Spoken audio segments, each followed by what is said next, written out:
감사합니다. 우리 디도서 말씀 우리 계속 보고 있어요. 오늘 14번째 시간입니다. 7번 만에 끝내기로 하고 했는데 계획대에 안 되네요. 오늘 14번째 시간이고요. Real Authority라는 제목을 가지고 우리가 회복해야 될 진짜 권위의 모습은 무엇인가를 오늘 말씀을 통해서 함께 볼 거예요. 오늘 한 절이에요. 디도서 2장 15절. 우리 메인 패시지는 이 한 절 말씀인데요. 우리 다 같이 자리에 일어나셔서 우리 한 목소리로 함께 성경을 읽도록 하겠습니다. 시작. 그대는 권위를 가지고 이것들을 말하고 사람들을 권하고 책망하십시오. 아무도 그대를 업신여기지 못하게 하십시오. 아멘. 가슴에 손을 얹고 함께 고백하겠습니다. 이 시간 하나님의 말씀을 받습니다. 이 말씀이 나를 변화시킵니다. 이 말씀이 우리 가정을 변화시킵니다. 내 멋대로의 신앙에서 벗어날 것입니다. 아멘. 많은 사람들이 권위라는 단어를 긍정적으로 생각하기보다는요, 이걸 우리가 부정적으로 생각을 합니다.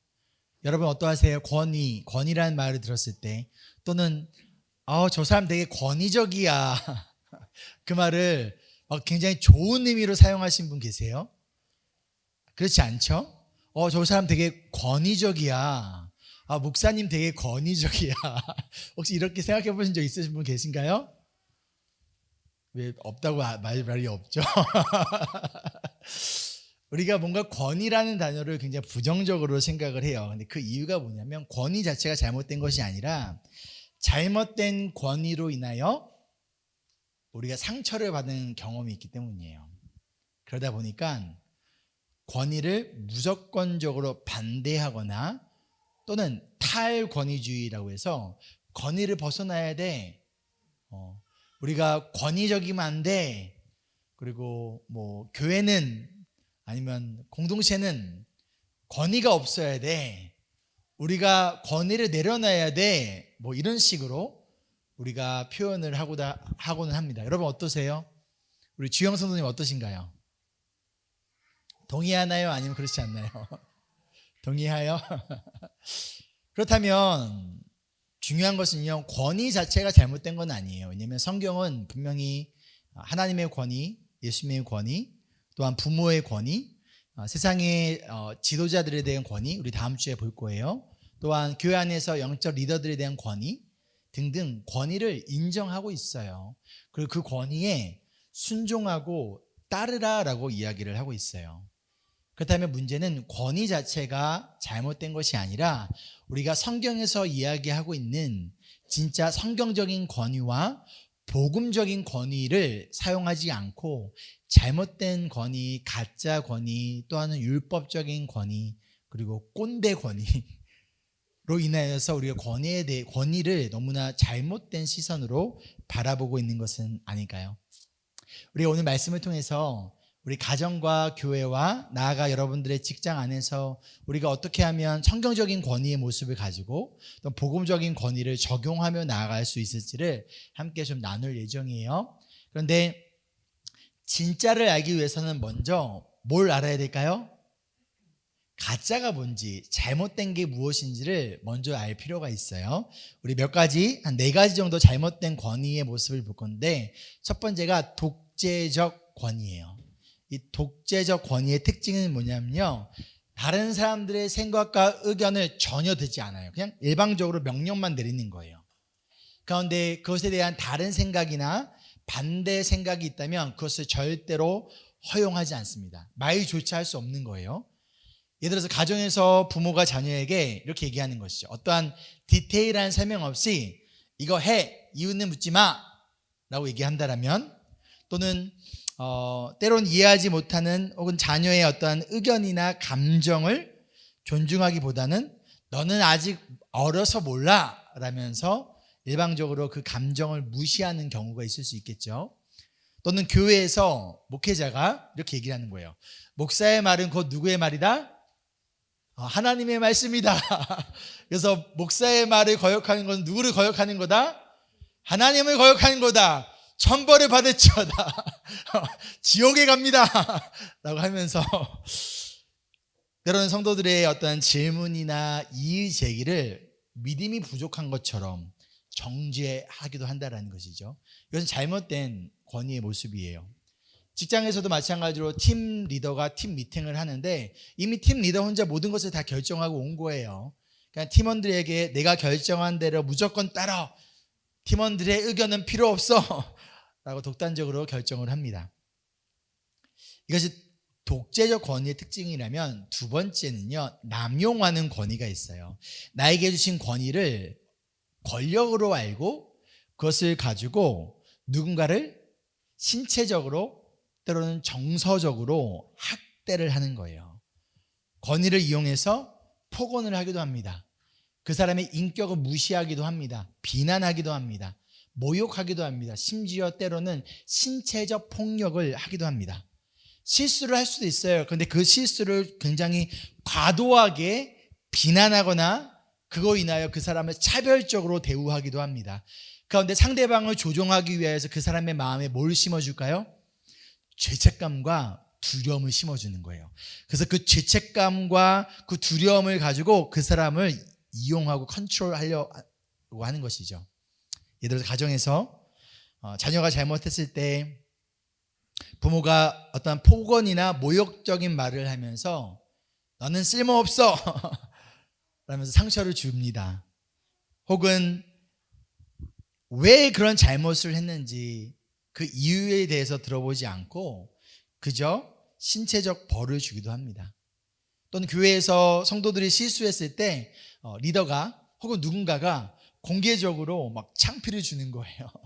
제가 설교를 하다 말고 갑자기 막 소연사님 왜 그렇게 했습니까? 막 이렇게 공개적으로 막 잘못을 얘기하고 그리고 막 무시하거나 막 그런다라는 것이죠.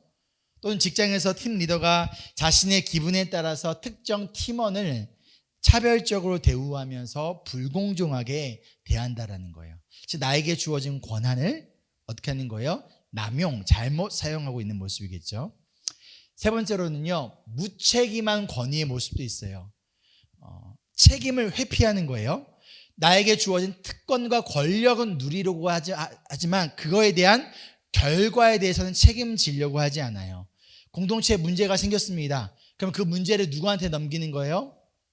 자꾸만 다른 사람한테 넘기는 거예요. 내가 그것을 책임지려고 하지 않는 거죠. 예를 들어서 가정에서 부모가 자녀의 어떠한 문제적인 행동에 대해서 야 그냥 너가 알아서 해 라고 얘기를 한다든가, 아니면 자녀가 어려움을 처했을 때 야 이건 너 문제야 너가 알아서 해 라고 하면서 부모로서의 책임을 회피할 수도 있습니다. 교회 소그룹 또는 우리 여러분 사역학원 사역팀 안에서 팀원들끼리 갈등이 생길 수도 있겠죠. 그런데 팀 리더가 이렇게 얘기하는 거예요. 나는 언제나 중립이야. 나는 누구 편도 들지 않아. 그냥 알아서 문제를 해결해 라고 하면서 어떤 그 문제를 해결을 위한 중재를 회피하기도 한다는 것이죠. 직장에서 맡겨진 중요한 프로젝트가 있어요. 근데 그 프로젝트가 실패했어요. 그래서 팀 리더가 뭐라고 얘기하는 거예요? 내가 시킨 대로 안 했지. 그리고 나는 분명히 정확한 오더를 내렸는데 너희들이 똑바로 안 했지. 그러면서 팀에 생긴 문제를 리더가 책임지기보다는 누군가에게 자꾸만 책임을 떠넘기려 한다는 것이죠. 마지막 네 번째 잘못된 권위의 모습은요, 남을 조종하는 권위예요. 그래서 막 진실이 아닌데 사실이 아닌데 다른 사람을 컨트롤하려고 막 사실이 아닌 것을 사실처럼 막 얘기를 해요. 그러면서 거짓을 만들어냅니다. 그런데 자꾸만 공동체 안에 죄책감과 두려움을 조성을 해요. 그로 인하여 나의 권위를 강화시키려고 한다는 거예요. 예를 들어서 가정에서 부모가 자녀에게 이렇게 얘기하는 거죠. 내가 널 어떻게 키웠는데 나한테 이럴 수 있어? 내가 이민이 와서 너 때문에 얼마나 고생했는 줄 알아? 라며 자녀가 부모님에 대한 감사와 사랑과 그 은혜에 대한 동기가 되어서 부모님을 사랑하는 것이 아니라 그냥 이 죄책감 때문에 그렇게, 또는 자녀가 자신의 미래와 진로를 고민할 때 자녀가 하고 싶은 삶이 있어요. 만들어가고 싶은 인생이 있는 거죠. 그런데 내가 너를 위해 얼마나 희생했는지 알아! 라며 부모가 원하는 직업으로, 부모가 원하는 인생으로 자녀를 이끌어 가려고 할 수도 있다는 거예요. 또는 교회에서 이럴 수도 있는 거예요. 교회 목회자가 또는 리더가 내가 성도님을 위해서 얼마나 지금까지 기도했고, 내가 성도님의 가정을 위해서 지금까지 얼마나 헌신했는데, 라면서 내가 얼마나 헌신했고 내가 얼마나 당신을 위해 노력했는가를 이야기하면서 뭘 얘기하는 거예요? 그러니 당신도 헌신하십시오. 나를 위해 이거 해주세요. 라며 무엇인가 다른 사람을 컨트롤하려고 한다라는 것이죠. 여러분 어떻게 생각하십니까? 살아오면서 여러분 어떠한 잘못된 권위 때문에 상처를 받으셨습니까? 또는 내가 지금 어떠한 잘못된 권위의 모습을 나도 모르게 보이고 있습니까? 그럼 이러한 잘못된 권위가 주는 결과는 무엇이냐면요, 제일 첫 번째로 두려움과 불신의 마음을 주는 거예요. 그 가운데 신뢰가 깨지죠. 두려움 속에서 관계가 형성이 되어지는 거예요. 그 관계가 지속되다 보면요, 내 내면에 마음에 상처가 생겨요. 그로 인하여 정신적인, 정서적인 트라우마를 가지게 되는 거죠. 그렇게 되면 어떻게 될까요? 그 관계가 깨지게 되어져 있어요. 부모와 자녀, 목회자와 성도, 팀 리더와 팀원 간의 이 관계가 진실되지 못해요. 이 사람 앞에서 나의 진실된 모습을 보일 수가 없어요. 왜? 그랬다가는 혼나니까, 아니면 잘리니까, 아니면 비판을 받으니까 그 가운데 신뢰하지 못해요. 그 결과가 뭘까요? 그렇게 되면 결국 내가 있는 공동체가 하나 되지 못하고 갈등과 분열의 열매로 나타날 수 있다라는 거예요. 자, 그렇다면 우리가 바라보고 추구하고 따라가야 될 진짜 권위, 복음적인 권위의 모습은 무엇일까? 어떻게 하면 이 복음적인 권위를 가정과 교회와 또 내가 속한 공동체 안에서 이것을 지혜롭게 사용할 수 있을까? 그것을 바로 오늘 말씀을 통해서 우리가 함께 살펴보도록 하겠습니다. 15절 말씀 우리 다시 한번 읽어볼게요. 너는 이것들을 말하고 권면하며 책망하여라. 너는 그 누구에게서도 업신여김을 당하지 않도록 하여라. 자, 바울이 디도에게 세 가지를 명령하고 있죠. 뭘 명령하고 있어요? 말하고, 권면하고, 책망하라. 헬라어로 보더라도 이 세 가지가 다 명령어로 사용되어져 있는데, 근데 이 새 번역 버전에는 번역이 안 되어져 있는데 개역개정과 ESV 버전을 보면요, 모든 권위가 들어가 있어요. With all authority. 그냥 말하는 것이 아니라 권위를 가지고 말하고, 권위를 가지고 권면하고, 권위를 가지고 책망하라라는 거예요. 누구를? 우리 지난 시간에 봤던 것처럼 하나님의 백성들을 무엇을 위하여? 구원받은 목적에 따라 거룩하고 선한 일에 열심을 내게 하기 위하여 어떻게 해야 된다는 거예요? 권위를 가지고 말하고 권면하고 책망해야 된다는 거예요. 그런데 문제는 거룩과 선한 일에 열심을 내기고자 하는 우리의 열정과 결단이 그리 오래 가지 않습니다. 여러분 어떠세요? 제가 이번 주에 고민을 했어요. 우리 3월 1일부터 또 우리 매일 성경 또 책이 바뀌었잖아요. 그래서 막 요즘에 잘 안 올라오고 막 늦게 올라오고 다시 줌으로 다시 책을 시작하는 느낌으로 줌을 다시 한번 해야겠까? 6시에 다시 모여야 될까? 막 그런 고민을 잠깐 했어요. 이게 우리의 모습이에요. 지난주 설교를 듣고 또는 오늘 설교를 듣고 나서 그래 내가 이렇게 살아야지 라고 결단은 하지만 사실 우리의 인생은, 우리의 믿음은요, 우리의 결단으로 살아갈 수 있는 게 아니에요. 우리 결단이 결국은 결단력이 얼마나 있습니까? 우리는 육체의 편안함을 찾고 자꾸만 거룩을 타협하고 싶고 선한 일에 열심을 내기보다는 세상의 일에 더 열심을 내고자 하는 수많은 유혹 가운데 우리가 살아가고 있잖아요. 그렇죠? 그 유혹 가운데 때로는 넘어가는 것이 우리의 모습이에요. 그래서 하나님은 우리에게 무엇을 주신 거예요? 공동체를, 교회를 선물로 주신 거예요. 우리가 구원받은 자답게 혼자서는 절대 거룩하게 살아갈 수 없기 때문에, 우리의 혼자의 힘으로는 우리는 절대 선한 일에 열심을 내며 살아갈 수 없기 때문에 서로 도와주라고. 여러분들이 있어서 제가 목회자로서의 거룩함과 목회자로서의 사명을 제가 지켜갈 수 있는 거예요. 만약 저에게 성도들이 없다, 그럼 저는 자신이 없어요. 내가 얼마나 나의 거룩함과 또한 복음을 전하고 말씀을 전하고 설교를 들어주는 사람이 있어야 또 설교도 준비하잖아요. 그렇잖아요. 그렇죠? 제가 열심히 설교하고 싶어도, 말씀을 전하고 복음을 전하고 싶어도 들어주는 사람이 없으면요 할 수가 없는 거예요. 그리고 때로는 저도 죄의 유혹이 찾아오겠죠. 그때마다 성도님들을 생각하는 거예요.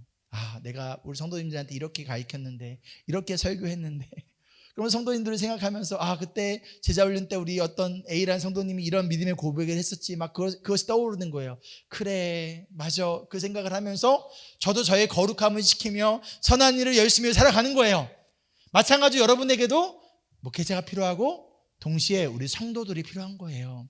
우리 소그룹원들이 필요하고 소그룹 리더가 필요한 거예요. 그렇게 우리는 서로 거룩함과 하나님의 구원의 목적에 따라 선한 일에 열심을 내기 위하여, 도와주기 위하여 하나님께서 우리에게 공동체를 선물로 주셨다는 거예요. 그렇기 때문에 우리는 뭐 해야 된다? 말하고 권면하고 때로는 책망해야 한다는 거예요.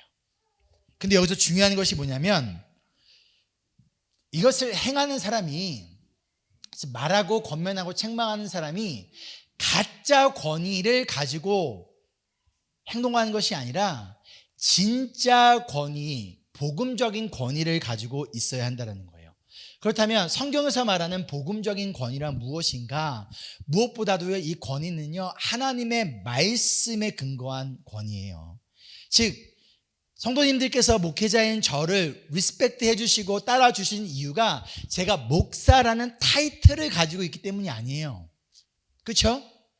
제가 하나님의 말씀을 믿고 그 말씀을 여러분에게 전하고 가르쳐주고 있기 때문에, 그 하나님의 말씀 때문에 그 말씀의 권위를 따라주시는 것이지, 제 별명이 멜번, 아니에요. 하지 마요. 하지 말래요. 할게요. 멜번 최고 미남 목사거든요. 여러분 동의하시나요? 아멘. 그래서 멜번에 있는 목사님 중에서 제가 최고 미남이라고 저는 스스로 생각하며 살아갑니다. 여러분 동의하시나요? 동의 안 하시면 뭐 어쩔 수 없고요.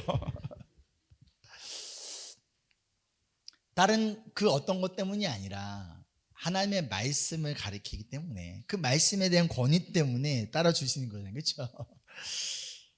그런데 내 생각, 내 경험이 근거가 된 권위는요, 그건 가짜 권위예요. 그건요, 율법적인 권위고요, 그건 꼰대 권위예요. 내 생각은, 이렇게 시작하는 거. 내 경험은. 왜냐면 사람의 생각은 다를 수 있고 경험은 다 다를 수 있기 때문이에요. 그리고 사람의 생각과 경험은 시대와 문화에 따라서 얼마든지 다르게 적용될 수 있어요. 그러나 하나님의 말씀은 시대와 문화와 누구에게나 상관없이 언제나 동일하게 적용될 수 있다는 것이죠. 진짜 권위는, 복음적인 권위는 하나님의 말씀에 근거한다는 거예요. 그리고 이러한 권위의 목적은 무엇이냐면, 영혼을 살리기 위해서 이 권위를 사용하는 거예요. 구원받은 우리가 하나님의 거룩한 백성답게, 예수님의 신실한 제자답게 다른 것보다도 선한 일에 열심을 하며 살아가기 위해서 하나님이 우리에게 권위를 주신 거예요. 그 권위를 사용하라는 거예요. 뭐 하려고? 제가 김정아 집사님을 컨트롤하려고? 김정아 집사님은 내가 원하는 대로 막 조종하려고? 아니요, 이건 가짜 권위예요. 그것이 아니라 우리 김정아 집사님이, 우리 주영 성도님이, 우리 맥스가 하나님의 구원받은 자녀답게 거룩한 백성으로 예수님의 신실한 제자답게 살아가게 하기 위하여 하나님께 주신 권위를 가지고 그 생명을 살리고 그 생명을 세우고 예수 그리스도의 장성한 믿음의 분량에 다르기까지, 예배소서 말씀에 따르면 그러기 위한 목적으로 우리는 하나님이 주신 권위를 가지고 사용해야 된다라는 거예요. 만약 우리가 교회 안에서다 혹은 가정과 직장에서 아까 봤던 그 네 가지 잘못된 권위의 모습을 가지고 있다면, 즉 누군가를 컨트롤하고 내가 원하는 것대로 이뤄내기 위해 누군가를 조정하기 위한 목적으로 권위를 사용하고 있다면 가짜 권위를 버리기를 소망합니다. 그리고 진짜 권위가 회복되어지기를 소망합니다. 일반적으로 교회 안에서 가짜 권위를 가지게 되는 세 가지 이유가 있어요. 이건 저의 개인적인 경험에 나온 이야기니까요, 여러분 주관적인 이야기입니다. 아닐 수도 있습니다. 직분, 시간, 헌신이에요. 일반적으로 내가 어떠한 직분을 가지고 있냐, 목사라는 직분, 장로라는 직분, 집사라는 직분, 이런 직분을 가지고 있는가. 두 번째가 내가 이 교회에서 얼마 동안 있었는가. 그 시간이 오래 있었다는 그것이 우리에게 때로는 권위를 가져다 줄 때도 있어요. 그렇죠? 세 번째가 헌신이에요. 그것이 나의 육체적 헌신이 될 수도 있고 재정적 헌신이 될 수 있어요. 내가 얼마나 헌신을 했는가, 그것이 우리에게 권위를 가져다 줄 수도 있다는 거예요. 그런데 이 세 가지를 가지고 있었을 때 어떤 현상이 나타나느냐, 나 스스로 그런 권위 의식을 가지고 권위를 내세울 수도 있고, 또는 공동체 안에 암묵적으로 누가 그렇게 말한 건 아니지만 자연적으로 어떤 이 세 가지의 영향을 받아 누군가가 권위를 가질 수도 있다는 거예요. 저분은 목사님이셔, 아니면 장로님이셔, 그렇죠? 아, 저분은 이 교회에서 20년 계신 분이야. 아, 이분은 이만큼의 헌신을 하셨어. 그런 것들이 기준이 되어서 알게 모르게 그 사람이 하는 말이 성경적이지 않고 복음적이지 않음에도 불구하고 들어야 되고 따라야 되는 것처럼 성도들 사이에 암묵적인 동의가 이루어진다는 거예요. 그럼 그것을 근거로 봤을 때 저희 교회에서 가장 조심해야 될 요주 인물이 누구일까요? 맞아요, 저예요. 누가 목사님 했어요. 그래도 좀 괜찮아요. 10시 예배 때는 엄청 그게 목사님이요 그랬어요. 그보다 괜찮아요. 맞아요, 제가 큰 요주 인물이에요.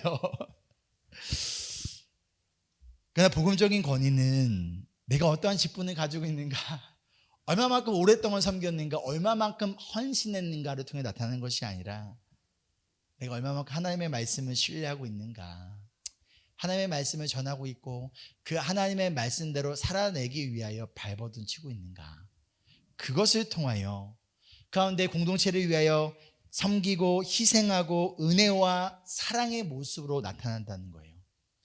예수님께서 이렇게 말씀하셨어요. 마태복음 20장 26절부터 28절까지인데요. 우리 함께 한 목소리 읽어볼게요. 그러나 너희끼리는 그렇게 해서는 안 된다. 너희 가운데서 위대하게 되고자 하는 사람은 누구든지 너희를 섬기는 사람이 되어야 하고, 너희 가운데서 으뜸이 되고자 하는 사람은 너희의 종이 되어야 한다. 인자는 섬김을 받으러 온 것이 아니라 섬기러 왔으며 많은 사람을 위하여 자기 목숨을 몸값으로 치러주려고 왔다. 너희는, 여기서 말하는 너희는 제자들을 말씀하시는 거예요. 너희는 그렇게 해서는 안 된대요. 제자들이 막 싸우는 거, 내가 예수님의 오른편에 앉을 거예요, 왼편에 앉을 거예요, 내가 더 많은 권력을 가질 거예요, 오소리티를 가질 거예요. 너희는 그러면 안 된다. 너희 가운데서 위대하게 되고자 하는 사람은, 다른 말로 너희 중에서 권위를 갖고자 한다면 뭐 하라는 거예요? 누구든지 너희를 섬기는 사람이야. 섬기면 되는 거예요. 섬기고 희생하고, 누구처럼? 예수님처럼.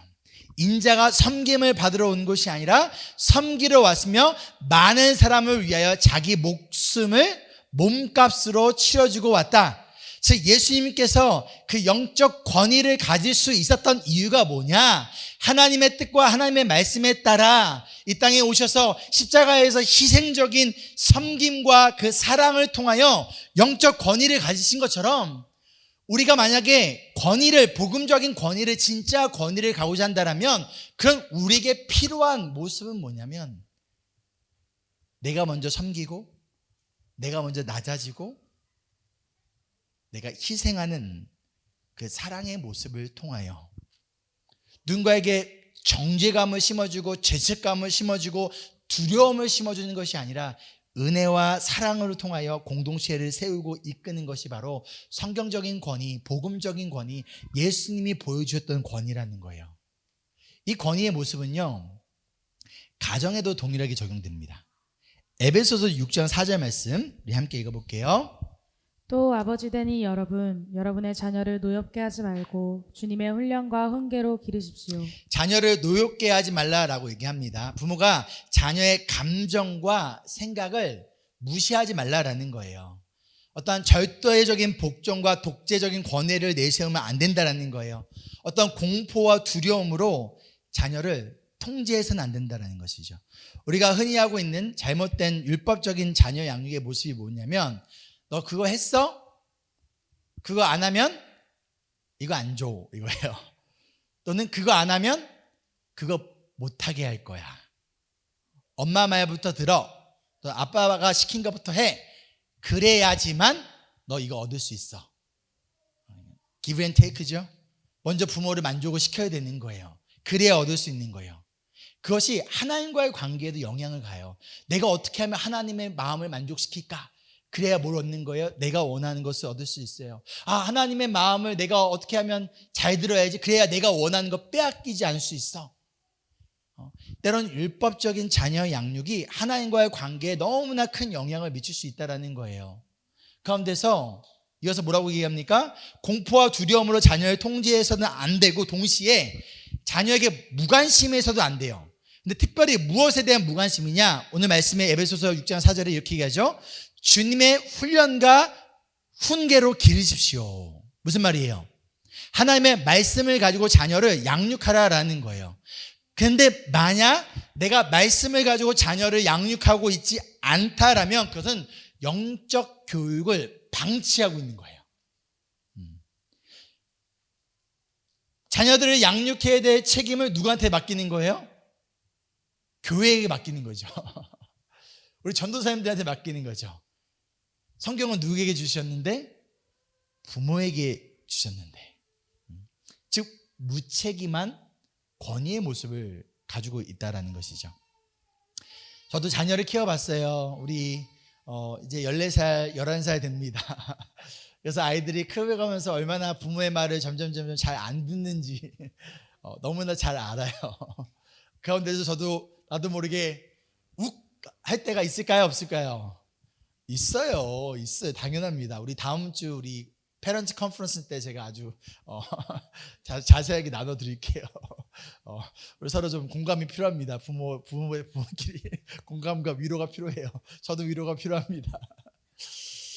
하지만 진짜 권위는 다른 데서 나오는 것이 아니라는 것이죠. 그럼에도 불구하고 우리가 자녀에게 가짜 권위를 보여서는 안 된다는 거예요. 우리가 복음적인 권위를 세워야 된다는 거예요. 힘과 돈으로 권위를 세우잖아요. 굉장히 쉬운 방법이에요. 얼마 줄게, 그렇죠? 아니면 그거 안 하면 내가 뺏을 거야. 힘과 돈으로 권위를 세우잖아요. 그러면 이 권위는요, 부모가 더 이상 자녀에게 돈을 줄 수 없고 부모의 힘이 자녀의 힘보다 약해지잖아요. 이 권위는 사라지는 거예요. 왜요? 이 권위는 진짜 권위가 아니었기 때문인 것이죠. 그러나 진짜 권위는 하나님의 말씀과 그 사랑에서 나온다라는 거예요. 그렇다면 오늘 말씀에서 이야기하고 있는 세 가지 명령인 말하고 권면하고 책망하라, 이 부분을 우리 한 가지씩 좀 살펴볼 건데요. 먼저 말하라는 의미에 대해서 좀 살펴볼게요. 자, 만약 구원받은 성도가 지금까지 2장의 내용을 리캡하면요, 거룩과 선한 일에 힘쓰지 않고 있다라면, 선한 일에 동참하고 있지 않다라면 그 사람에게 어떻게 해야 된다는 거예요? 말해야 된다는 거예요. 그렇죠? 근데 여기서 말하다가 영어로 보면 declare예요. declare의 의미는요, 선포하다라는 의미인데 헬라어 의미를 보면요, 명확하고 확신에 찬 선포를 의미해요. 이거 말할까 말까? 내가 이런 말 해도 되나? 내가 괜히 이런 말 했다가 저 성도님하고 괜히 껄끄러지는 거 아니야? 그것이 아니라 확신을 가지고 담대하게 말하라는 거예요. 그런데 무엇을 말하냐? 이것들을 말하래요. 그렇죠? 즉 2장에서 말한 모든 것들을 이야기하라는 거예요. 그러면 2장에서 우리가 지금까지 봤던 것처럼 2장에서 말한 모든 것들을 딱 정리를 하면요, 두 가지로 정리할 수 있어요. 복음이란 무엇이냐? 복음대로 사는 삶이란 무엇이냐? 또는 은혜란 무엇이냐? 은혜에 따라 살아가는 삶은 무엇이냐? 또는 예수님이 우리를 위해 무엇을 행하셨냐? 예수님이 우리에게 무엇을 원하시냐? 딱 이거라는 것이죠. 그것을 가지고 뭐하라? 담대하게 복음이 무엇인지를 먼저 알려주고 동시에 복음에 합당한 삶이 무엇인지를 알려줘야 된다라는 거예요. 누군가 우리 공동체 안에서 분명히 저 사람이 구원받은 자이고 하나님의 은혜를 아는 자임에도 불구하고 말씀대로 살아가지 않을 때 자꾸만 거르고 타협하며 또한 선한 일에 열심을 내지 않으며 살아갈 때 우리가 보일 수 있는 일반적인 두 가지 모습이 있어요. 무관심 또는 정죄예요. 그냥 그러던가 말든가 무관심을 보이거나 아니면 그 사람을 정죄해요. 근데 여러분, 누군가를 정죄할 때 그 당사자한테 가서 절대 얘기하지 않아요. 다른 사람한테 얘기하죠. 즉 무관심과 정죄의 모습을 보인다는 거예요. 그러나 무관심과 정죄는 절대 누군가를 깨닫게 할 수도 없고요, 회개시킬 수도 없고요, 변화시킬 수도 없다라는 거예요. 죄를 깨닫게 하고 잘못으로부터 돌이키게 하며 그 사람의 삶을 변화시킬 수 있는 것은 하나님의 말씀이고 복음이라는 거예요. 그렇기 때문에 그 사람에게 먼저 뭘 해야 되는 거예요? 복음을 알려줘야 돼요. 잘못하고 있는 사람에게 가서 너 왜 잘못하고 있어? 이게 아니라 복음이 무엇인지, 은혜가 무엇인지, 예수님이 얼마나 당신을 사랑하시는지, 예수님이 왜 십자가에 죽으셔야만 했는지, 그 예수님께서 우리에게 원하시는 것은 무엇인지, 복음과 복음에 합당한 삶이 무엇인지를 복음을 이야기해 주는 것이 첫 번째 스텝이에요. 자, 그럼 두 번째 스텝은 뭘까요? 그 다음에 권면하는 거예요. 권면의 의미가 뭘까요? 권면의 의미. 헬라어 의미를 보면요, 호소하다, 격려하다, 위로하다, 그리고 정답게 말하다라는 의미가 이 권면하다의 의미예요. 자, 어떻게 하는 거냐면, 자, 복음이 무엇이고 복음대로 사는 삶이 무엇인지를 담대하게 이야기하고 난 다음에, 성도님, 우리 그렇게 한번 살아가 봅시다. 지금까지 우리가 그렇게 못했고 예전에도 우리가 결단했다가 우리 조금 하다가 못했잖아요. 왜 그랬어요? 또 포기해? 당신은 그거밖에 안 됩니까? 이게 아니라 부드럽게 권면하고 격려하고 호소하고 정답게 얘기하면서 우리 한번 같이 다시 한번 해봅시다. 할 수 있어요. 포기하지 말고 우리 한번 계속 한번 시도해 봅시다 하면서 뭐 하는 거예요? 계속 격려해주고 위로해주고. 왜 위로가 필요한지 아세요? 신앙생활에 있어서 우리가 뭔가 결단한 것을 이루지 못했을 때 우리는 자꾸만 실패감을 느끼게 돼요. 그리고 누가 뭐라 하지 않는에도 불구하고 스스로 정죄감을 느끼게 돼요. 여러분 그런 경험 없으세요? 내가 믿음대로 살겠다고 결단했는데 내가 이렇게 이런 거룩한 삶을 살아내고 내가 이렇게 하나님의 선한 일에 열심히 내겠다고 내가 분명히 결단했는데 조금 하다 말다 가는 나의 이 모습을 보면서 스스로 신앙의 영적 실패감을 느끼게 되고요, 누가 뭐래서가 아니라 스스로 죄책감을 갖고요, 스스로 정죄감을 가져요. 그 결과가 뭔지 아세요? 다시 일어날 힘, 다시 시도해보고 싶지 않아요. 왜? 다시금 내가 실패감과 정죄감과 죄책감을 느끼고 싶지 않기 때문이에요. 그런 사람에게 가가지고 야, 그거밖에 못하니? 왜 실패했니? 이런 말이 도움이 될까요? 아니요, 전혀 도움이 되지 않아요. 오히려 그냥 구덩이 속에 집어넣는 것밖에 안 돼요. 나도 그래. 그래서 우리 예수님이 필요하잖아. 우리 서로 도와주자. 우리 한번 해보자. 그래서 뭐가 위로해줘야 되는 거예요. 위로해주고 격려해주고, 때로는 말을 안 되면 뭐예요? 막 호소해야 되는 거예요. 막 호소하면서, 왜? 권위를 사용하는 목적은 그 사람을 정죄하고 비판하고 그 사람을 무시하고 집어 누르기 위해서가 아니라 그 영혼을 세우고 살리고 다시금 기회를 주고 어떻게든 하나님의 말씀에 따라 구원받은 자의 그 정체성에 따라 살아가게 하기 위하여 우리에게 주신 그 권위를 사용하는 게 목적이기 때문에, 그래서 위로해야 되는 거죠. 격려해야 되는 거예요. 그래서 호소해야 되는 거예요. 사람은요, 감정의 동물이에요. 아시죠? 그래서 아무리 논리적이고 성경적인 말을 할지라도요, 감정이 상하면요, 그 말은 나한테 들어오지 않아요. 그렇죠? 여러분 동의하시죠? 제가 아무리 막 논리적이고 성경적이고 복음적인 설교를 한다고 하더라도 만약 여러분이 저에 대한 감정이 좋지 않다 그러면 제 말이 여러분에게 아무것도 들리지 않아요. 맞잖아요, 그렇죠? 사람과의 관계에서도 마찬가지예요. 그래서 강하게 책망하고 비판하는 것보다 부드럽게 격려하고 위로하고 때로는 마음을 다해 간절히 호소하는 거예요. 누구에게?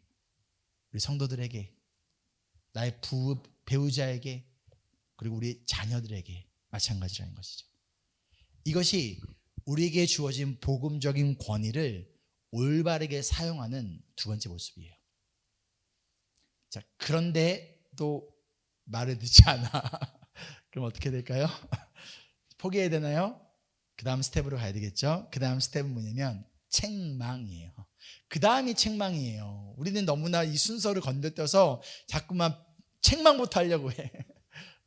책망인데, 이 책망이다, 이 리부크라는 이 헬라어 단어의 의미는요, 회복시키다라는 뜻이에요.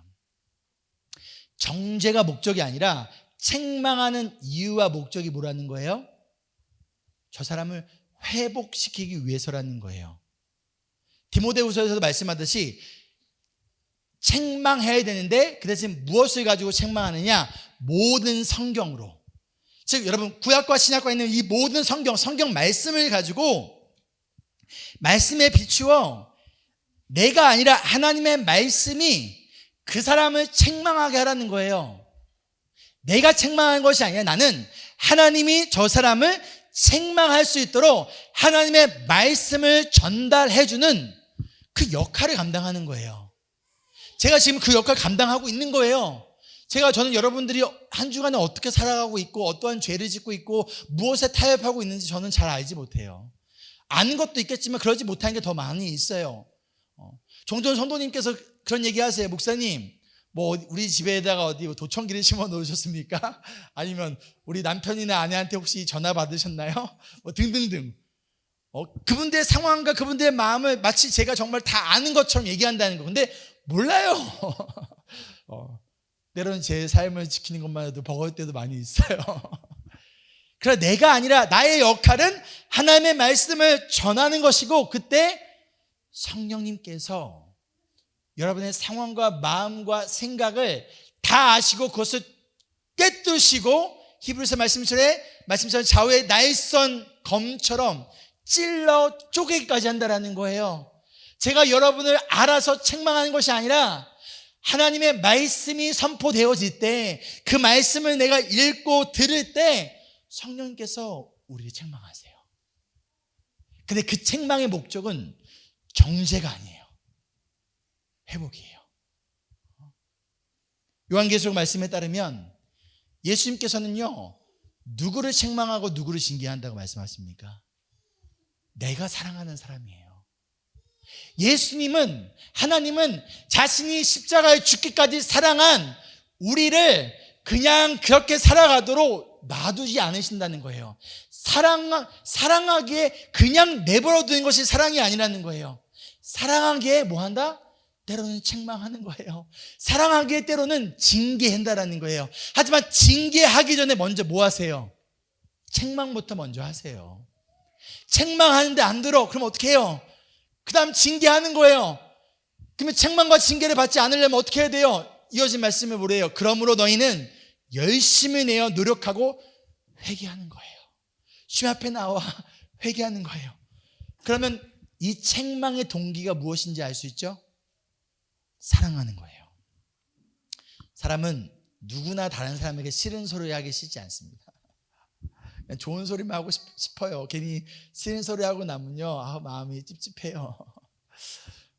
저도 뭐 이렇게 싫은 소리 하고 싶을 때 많이 있는데 그냥 참는 거예요. 또 여러분은 절 보면서 안 그럴까요? 아유, 우리 성도님들도 나 보면서 참 싫은 소리 하고 싶으신데 참 고생이 많다, 그렇죠? 그런데 끝까지 모른 척해서는 안 된다는 거예요. 왜? 사랑하기 때문에. 누군가 다른 게 아니라 하나님의 말씀을 가지고 여러분들에게 책망한다면, 이 사람이 나를 사랑하는구나, 이 사람이 나를 아끼는구나, 이 사람이 나를 포기하지 않고 있구나, 그것을 아셔야 됩니다.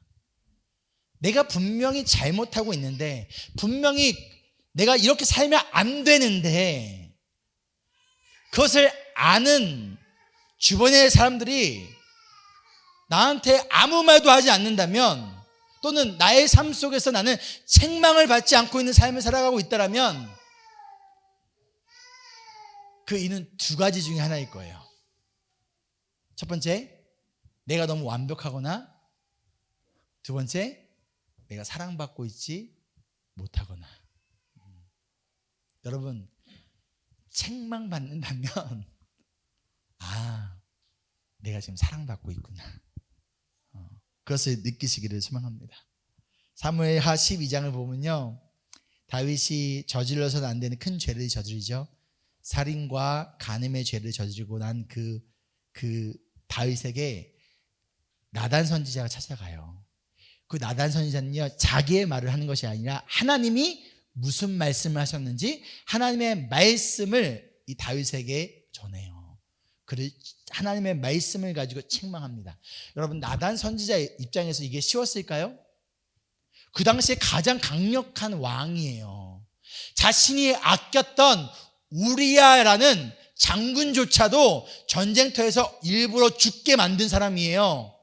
그렇죠? 그리고 그의 아내를 빼앗아서 자신의 아내를 삼은 사람이에요. 그 사람한테 가가지고 나단 선지자가 자신의 다윗의 죄를 얘기한다는 게 쉬웠을까요? 어려웠을 거예요. 목숨을 걸었어요. 그러나 그것을 나단 선지자는 다른 사람한테 얘기한 게 아니에요. 누구한테 얘기했어요? 다윗 그 당사자에게 얘기합니다. 왜 그랬을까요?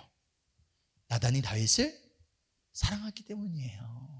다윗이 정말 회복되어지길 원하는, 다윗이 예전에 그 순수하고 아름다웠던, 하나님 앞에 아름다웠던 청년의 모습으로, 아름다웠던 신앙인의 모습으로, 이스라엘의 영적 리더로서의 모습을 회복되기 원하는 그 마음을 가지고 있었기 때문에 다윗에게 찾아가 이야기를 했고 책망했고, 그 결과는 무엇이었어요? 다윗이 회개해요. 다윗이 회복이 되어집니다. 갈라디아서를 볼까요? 이 갈라디아서에 보면요, 바울이 베드로를 책망해요. 근데 이 당시에 바울의 포지션은요, 그냥 이제 막 신학교를 이제 막 사역을 시작한 좀 전도사님 개념 느낌이라면, 당시에 베드로는요, 담임 목사도 아니고 뭔가 좀 교단의 총회장 같은 높은 위치에 있었던 사람이에요. 그런데 베드로의 위선적인 모습, 즉 이방인들과 식사를 하다가 유대인들이 오는 것을 보고 유대인들을 두려워하여 이방인들과 식사 자리에 물러난 그의 위선적이고 복음적이지 않은 그 모습을 보고 바울은요, 직면합니다. 베드로에게 직접적으로 이야기를 해요. 그리고 베드로를 책망합니다. 그 결과 어떤 일이 생기죠? 복음이 더 확장되어져요. 베드로가 더 성숙한 리더가 될 수 있었다는 거예요. 이처럼 우리가 복음적인 권위를 가지고 누군가를 책망하는 동기는요, 그 영혼을 사랑하기 때문이에요. 그것의 목적은요, 그 사람이 회복되어지기를 원하기 때문이라는 것이죠. 만약 제가 우리 사역자들이 또는 우리 집사님들이 여러분들을 책망한 것처럼 느끼면, 아, 나를 사랑하시는구나, 내가 회복되기를 원하시는구나, 여러분 그렇게 깨닫는 은혜가 있기를 소망합니다. 아멘. 이 세 가지 명령을 한 다음에 이어서 바울은 디도에게 누구에게도 업신여김을 당하지 말라라고 얘기해요. 조금 이렇게 비속어지만 이렇게 얘기하는 거야. 가오를 지켜라. 이 말 아십니까? 그 베테랑이라는 영화를 보면요, 그런 말이 나와요. 황정민이라는 배우가 우리가 돈이 없지 가오가 없냐, 맞나요? 그런 말 하잖아요. 그런 것처럼 야, 뭐 그리스도인으로서 또한 목회자로서 너 구원받은 자로서 뭐 하라 하는 거예요. 너 업신여김 받지 마. 너 돈이 없어, 뭐가 없어, 없어도 돼. 너 예수 그리스도가 있는 사람이잖아. 너 가오를 지켜. 지금 아마도 이 말을 하는 걸로 봐서는 누군가가 디도를 업신여기는 사람이 교회 안이든 바깥이든 있었던 것 같아요. 그런데 디도를 나이 때문이든 아니면 뭐가 됐든 그래도 비난하고 조롱하고 무시하는 사람들이 있었던 그 가운데에서 사람들이 너를 업신여겨 그것에 주눅지지 마, 이거예요. 사람들이 너 말씀대로 살아간다고, 복음대로 살아간다고, 말씀에 타협하지 않고 신앙인대로 살아간다고 너 업신여기냐, 사람들이? 가오 지켜. 괜찮아. 너가 스스로 그 권위를 포기하지 마. 사람들이 자꾸만 돈과 힘으로 권위를 얻으려고 해. 너는 그런데 그 가운데서 돈도 없니? 힘도 없니? 너 말씀이 있잖아. 너 복음이 있잖아. 너 예수 그리스도 있잖아. 그게 너의 권위야. 그러니 뭐하라? 가오 지키라는 거예요. 그 권위를 스스로 너가 포기하지 말라는 거예요. 제가 중학생 때 설날이었는가 추석이었을까 그랬던 것 같아요. 한국에서 저희 셋째 고모네 집을 방문을 했어요. 저는 셋째 고모네 집에 가는 걸 제일 좋아했어요. 셋째 고모가 되게 부자셨어요. 그래서 용돈을 많이 주셨어요. 그날도 어김없이 본인하고 같이 함께 셋째 고모네 갔는데, 저희 셋째 고모는 불교 신자셨어요. 절을 막 몇 개나 지을 정도로 엄청난 불교 신자고 또 엄청 큰 부자셨어요. 그래서 고모분에 갈 때마다 너무 부럽고 막 그랬던 마음이 어렸을 때 있었어요. 그런데 대화 가운데 저희 고모부가 저희 아버지한테 이렇게 말씀하시는 거예요. 장서방, 요즘 헌금은 잘 들어와? 요즘 몇 명이나 모여? 왜 그렇게 살아? 예전처럼 나랑 같이 비즈니스 하지? 아이들 생각은 안 해? 언제까지 고생할 거야? 내가 비즈니스 하나 떼어줄 테니까 예전처럼 내 밑에서 와서 사업 좀 해. 그렇게 자녀가 보는 앞에서 목회자인 저희 아버지를 좀 이렇게 낮게 여기고 무시하는 모습을 보이셨어요. 아들로서 혈기왕성한 이 중학생 아들, 우리 열방의 나이인 거죠. 아들로서 제가 그 말을 들으면서 제 마음이 어땠을까요? 막 가슴이 막 뛰기 시작했어요. 막 두근두근. 제발 아버지가 예스해라. 아버지 제발 예스. 눈길을 막 주면 아빠 예스해요, 예스. 이제 그만 목회 그만하고 우리도 부자 좀 돼보자. 아빠 제발 예스. 그러나 나의 기대와는 달리 저희 아버지는 흔들림 없으셨어요. 기분 나빠지도 않으셨어요. 자상하게 미소를 지으시고 웃으시면서 정중하게 거절하셨어요. 집으로 돌아오는 교회 그 봉고 안에서 벤 안에서 그 중학생 나이에 우리 아버지가 너무 원망스러운 거예요. 그런데 그 모습이 지금 저희 목회 가운데 특히 눈앞에 내가 타협하고 싶은 유혹들이 찾아올 때마다 그냥 그때 그 모습이 막 떠올라요.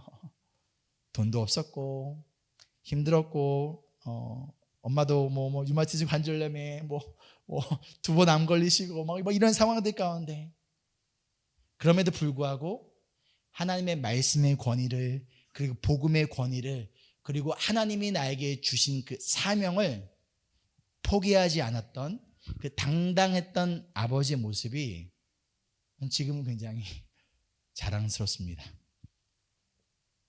우리가 살아가는 이 세상, 복음의 진리가 무시당하는 이 세상, 하나님의 말씀과 복음을 믿고 살아가는 것이 점점 어려워지는 이 세상 속에서 혹시 누가 여러분을 무시합니까? 누가 여러분을 업신여깁니까? 여러분 가오를 지키십시오.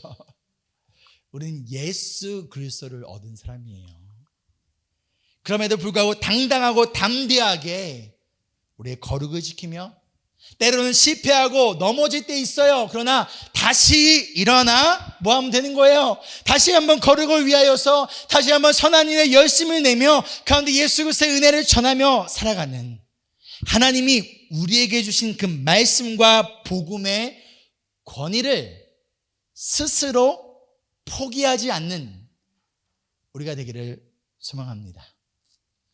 여러분이 말씀과 복음의 권위를 믿고 담대하게 당당하게 살아간다면요, 누가 우리를 업신여길 수 있겠습니까?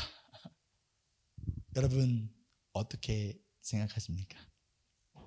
우리가 스스로 하나님을, 예수님을, 그리고 말씀과 복음의 권위를 나에게 주신 이 사명을 우리가 스스로 당당하게 담대하게 이것을 믿으며 지키며 나아갈 때 그 누구도 여러분을 돈이 없다는 이유로 직업 때문에, 환경 때문에, 건강 때문에, 그 무엇 때문이라도 우리를 업신여기거나 무시할 수 없다는 것이죠.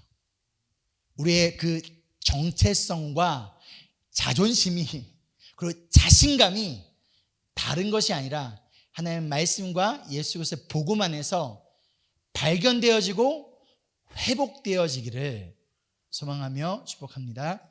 아멘. 말씀을 정리하면 오늘 우리 이 가짜 권위의 모습이 무엇인가 가운데 우리의 진짜 권위, 즉 복음적인 권위가 무엇인가를 살펴보았어요. 많은 사람들이요, 교회 안에서 특별히 잘못된 권위로 인해서 상처를 받았고 아픔을 경험을 했습니다. 저희 말씀을 준비하면서 아까 봤던 그 네 가지 그 권위 모습이죠. 잘못된 권위의 모습. 뭐 하나를 뭐 피해가는 게 없는 거예요. 이 내 모습이 다 이 잘못된 이 네 가지 권위의 모습이 내가 누군가에게는 이런 모습을 보이지 않았나, 그런 마음이, 회개의 마음이 들었어요. 그런데 혹시라도 나의 이 잘못된 권위의 모습 때문에 상처받고 또 아파하고 그런 성도님들이 있다라면 내가 사과해야겠다. 혹시 계시면요, 괜찮으니까 저한테 꼭 알려주세요. 제가 사과도 하고 맛있는 밥도 사줄게요.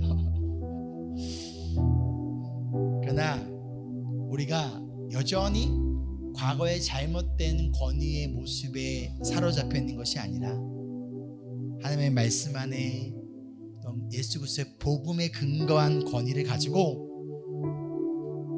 사람을 억압하고 조종하고 내가 원하는 것을 얻어내기 위해 컨트롤하는 것이 아니라 혹은 내가 더 괜찮은 사람인 것처럼 드러내기 위한 가짜 권위, 율법적인 권위, 꼰대 권위가 아니라 저 영혼을 살리기 위해서 여러분 권위를 사용하셔야 돼요.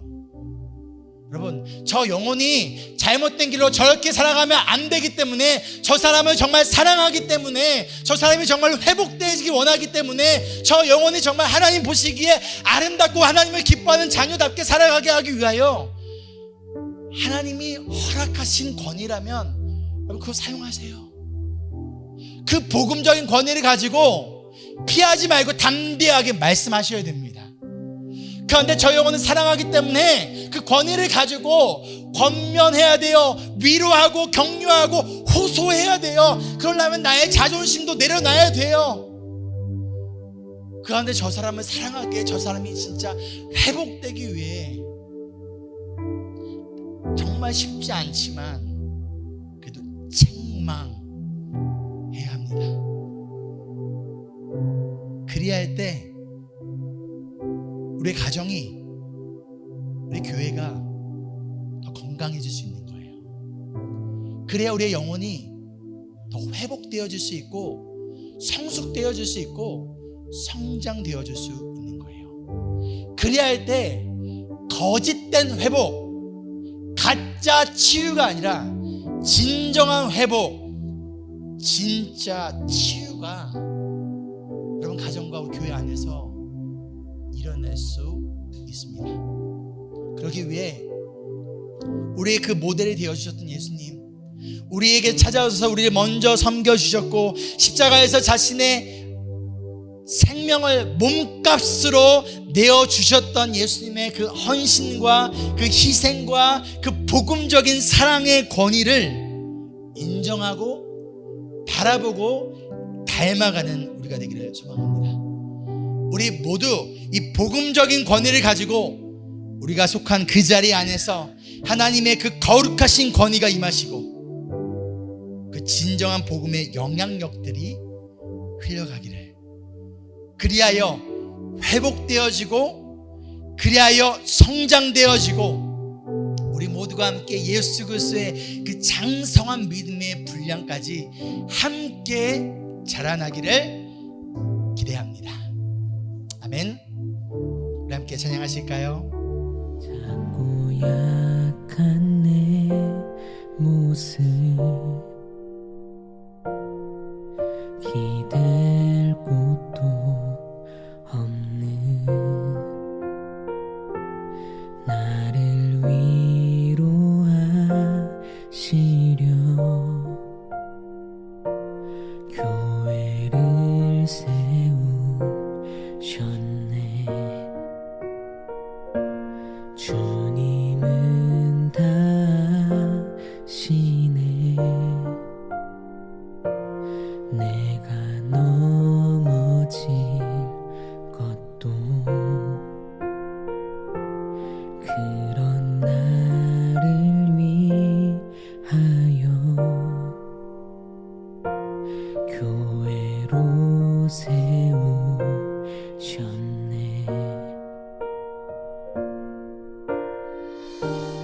우리 모여 사랑할 때 주님 위로하시네. 우리 함께 기도할 때 회복을 이루시네. 너를 위해 기도해. 눈에 보이지 않아도 주가 이루어 가심을 믿네. 주께서 세우신 이 교회와 하나 되게 하심을 마음 다해 힘써 지키리라.